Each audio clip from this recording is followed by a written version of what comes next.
Ibu Ana, selamat siang Juan-Juah lagi. Juan-Juah, Apa kabar? Baik. Juan-Juah Ya. Banta Karina. Oke. Sesi kita hari ini itu bicara tentang leluhur orang Pakpak dan persebarannya. Oh, iya, baik. Jadi pasti kita bicara dulu tentang leluhur Ya. ini. Siapa sebenarnya leluhur orang Pakpak, Ibu Ana? Ya, seperti kemarin itu kan kita sudah menjelaskan ya bahwa orang Pakpak itu adalah orang dari India Tondal yang menikah dengan orang lokal di Barus, kemudian mereka Kada dan Mona yang akhirnya menurunkan anak yang bernama Hyang. Oh, Hyang menikah dengan putri orang Barus, putri Raja Barus, dan memiliki 8 orang anak. 8 anak. Ya, dan Ada satu putri? Putri. Oke. Jadi anaknya itu ada 9. Ya. Ibu Ana boleh menyebutkan namanya? Banyak Oh, ya. juga ini ya. Ya. Anak Jadi, pertama namanya anak pertama, siapa? si Haji, Berbaju Bigo, Ranggar Jodi, Empu Bada, Raja Pako, Raja Gagan, Bata, Sangir, dan Suari. Oke. Suari Permencuari. Ya. Jadi ada 8 anak laki-laki dan juga 1 anak perempuan. Tetapi dari 8 anak laki-lakinya 2 itu meninggal. Oh, Ya, oke. tidak Anak punya yang pertama keturunan. tadi namanya si Haji, Si ya? Haji. Si Haji itu mereka punya kerajaan di Banu Harhar. Oke. Banu Harhar yang saat ini dikenal dengan Hulu Laikombi. Oke. Kecamatan Si4 Rube, Kabupaten Pakpak Barat. Oke. Keturunannya adalah Sori Tandang yang Itu paling Padang. tua. Oke. Berutu, Berutu. yaitu Sori Gigi dan Punguten Sori. Marga Solin. Ya, Oh. itulah sebagai leluhur Pakpak di Simsim, Oke. sekaligus adalah marga si Pajak Rube Oke. di Simsim. Baik. Ya, Nah, tadi Ibu bilang ada yang 2 yang meninggal itu. Iya. Apakah itu yang namanya Perbaju Bigo ya? ya Perbaju Dan Ranggar Jodi? Ya, Oke. Perbaju Bigo. Apa yang terjadi dengan mereka? Zaman itu kan biasa penyakit, ada juga kadang-kadang binatang buas, kadang-kadang perkelahian, ada banyak Oke. faktor lah. Tapi yang di daerah Simsim Ya, sana ya? masih Perbaju Bigo ke arah Silaan, ke Kecamatan Sitelu Taliurang Julu.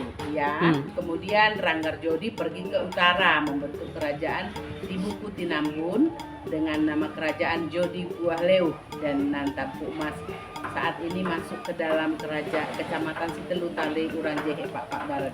Jadi mereka tidak punya turunan ya? Oke. Tidak dikenal mereka punya turunan. Artinya Oke. sampai sekarang tidak ada yang mengaku mereka adalah leluhur mereka. Oke.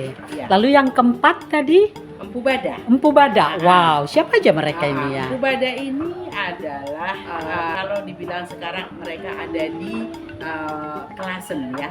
Mereka adalah pemilik tanah ulayat di Klasen. Mereka melintasi Laisi Nendang dan tinggal di Pun Simpentar Baju. Turunannya adalah marga Manik, Beringin, Tendang, Banurea, Gajah, dan Berasa. 6 ya? Ya, 6 marganya. Nah, Oh, di daerah Klasen sebenarnya ya? Daerah Klasen itu Pakat, Parlilitan, Tara Bintang yang sekarang sampai ke Manduamas, sampai ke Barus. Itulah tanah persebaran mereka ya. Oh, Nah. oke dari situ ya. Iya. Oke. Kemudian anak yang kelima kalau nggak salah Raja Pako ya? Ya, Oke. Raja Pako itu Di mana mereka? Di Suak, Kepas, Kepas. yang sekarang kita kenal Sidikalang dan sekitarnya. Oke. Tapi kampung mereka Kampung awalnya mereka di di Cike-Cike. Cike-Cike. Cike-Cike itu adalah Oh, nama danau ya? Ya, itu adalah danau yang ada di hutan lindung yang Oke. ada di daerah Sitinjo ke belakang. Sitinjo. Ya. Oh, Di situlah oke. awalnya mereka berada. Jadi marga mereka apa aja tadi? Marga tadi Ujung, Angkat, Bintang. Capah, Udadiri, Gajah Manik, dan Sinamo. Ada Ya. 7 Ada 7 marganya marga ya. di sana. Kalau tadi anak pertama 3 anaknya, Ya. anak keempat 6 Nah, marganya. Kalau Raja Pako ada 7. 7. Oh. Ya. Ada perempuannya enggak ya? anak perempuannya nggak disebut ya? Ya tidak disebut, tapi sebenarnya Tapi ada? pasti ada. Santing Mereahea. Oh, itu misalkan, Namberu kita ya? Namberu. Lalu kemudian Raja Gagan ya. Ya, Raja Gagan. Yang sekarang mereka tinggal di Pegagan itu ada 3 marga di sana, utama yaitu marga Matanari, Lingga, dan juga Manik ya. Oh, ada Manik di sana, Empu Bada, tapi ada juga Manik di Ya, sini. kalau Manik yang ada di Empu Bada, keturunan Empu Bada, namanya adalah Manik Geteng Sengkut. Ya. Kenapa disebut Manik iya. Geteng Sengkut? Mereka memakai daun sengkut di kepalanya.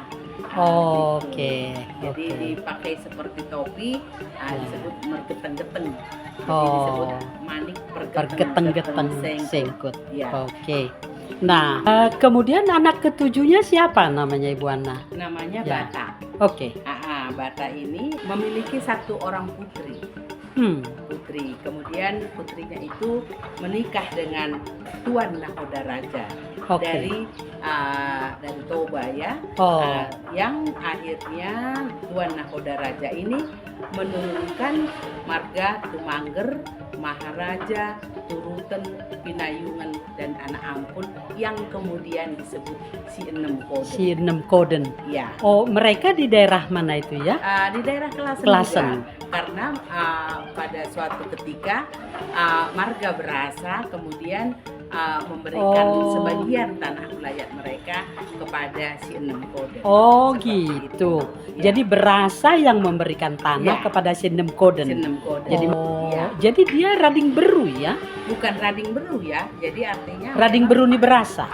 Bukan Rading Beru ni Berasa ya. Tapi jadi diberikan tanah oleh tadi kan kita udah bilang pemberian tanah itu ditanam pak bukan hanya si Pajak Rube atau Rading Beru, ada juga pengusean. Pengusean. Sepertinya ini adalah pengusean, tapi mungkin kita harus tanya lagi ya, atau mungkin juga menang perang kan kita nggak tahu ya. Zaman itu kan biasa seperti itu. Dalam mendapatkan tanah biasanya mereka dengan berbagai cara. Jadi di Klasen itu sebenarnya ada 2 empung kita ya. Empu Bada sama ada satu lagi sebenarnya yaitu Permencuari atau Suari itu mereka juga di daerah situ juga antara Barus dan Klasen itu ya. Di antara Barus, Klasen dan Maduamas itu sekitar situ juga yaitu yang menurunkan marga Buang Menalu dan marga Bancin. Jadi Permencuari putrinya itu menikah dengan Raja Barus gitu. Dari Raja Barus juga. Lalu mereka menurunkan 2 anak yang marga Buang Menalu dan juga Bancin. Marga Bancin. Kemudian marga Buang Menalu dan marga Bancin ini kemudian banyak juga yang balik ke Simsim kan. Sama seperti Empu Bada juga kan banyak yang balik ke Simsim. Bahkan Kota Salak sendiri itu malah adalah tanah wilayahnya marga Banurea kan jadinya. Gitu. Berarti persebaran orang Pak itu memang tidak statis. Jadi dia dinamis mengikuti perkembangan zaman yang ada. Bahkan saya sedang berpikir mungkin Pak zaman dulu adalah tanah Pak zaman dulu ya, di mukanya itu adalah atau di terasnya itu seperti kita duduk sekarang ini di teras Sapo Jojong Taman Mini. Kita duduk di terasnya ya. Jadi kalau boleh dibilang tanah Pak itu awalnya depannya itu adalah daerah Boang dan Klasen. Di depannya, yang di depan pintu depan, di teras depan adalah Klasen dan juga Boang.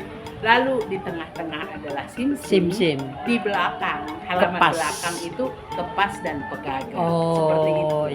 Oke. Nah, itu tadi baru 7 anak laki dan 1 perempuan.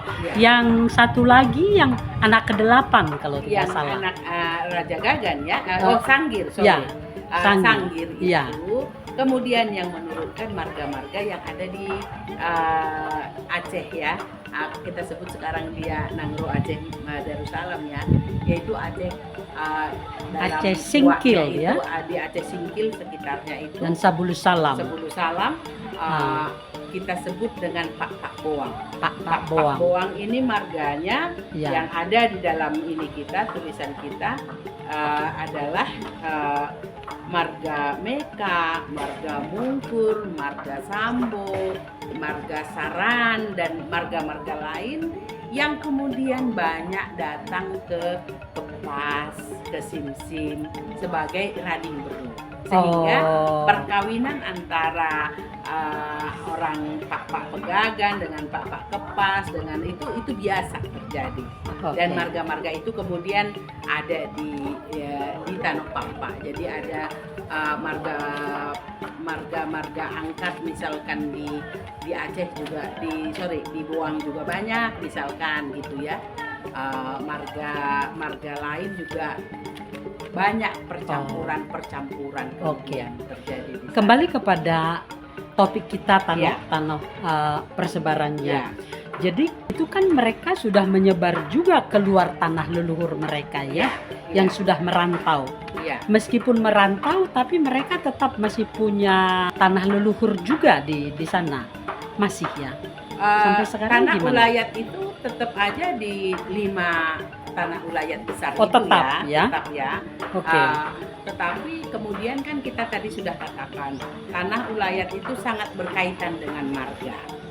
Sepanjang dia masih menyandang marga itu di dalam dirinya, maka dia masih punya tanah ulayat itu.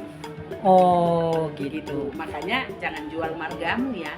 Jangan sampai mengganti margamu.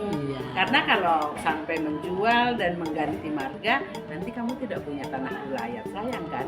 Padahal dalam hidup kan yang paling penting itu adalah tanah tumpah darah atau tanah ulayat kita ya. Makanya jangan ganti marga supaya kamu tetap punya hak. Kalau kamu sudah tidak punya marga, tidak pakai marga atau mengganti margamu ke marga suku yang lain, aku tidak punya hak ulayat, tanah ulayat. Jadi benar itu identitas diri itu sangat penting. Identitas dan jati diri. Iya. Wow. Makasih Bu Ana. Sama-sama. Iya.